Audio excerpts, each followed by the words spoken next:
Ya Allah sen mehribon, Allahu Allah.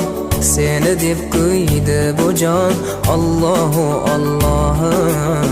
Senga muhtoj bor inson, Allahu Allah.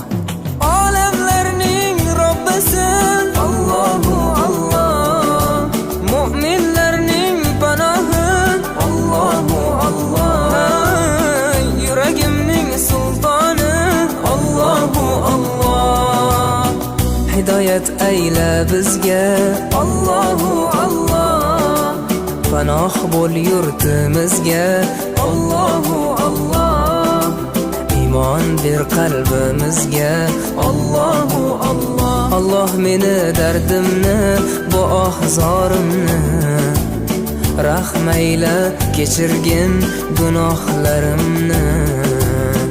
Qabul etgin mehribonim duolarimni. Yo'q Xudo sendan boshqa, Allahu Allah. Muhammad Rasululloh, u Habibulloh.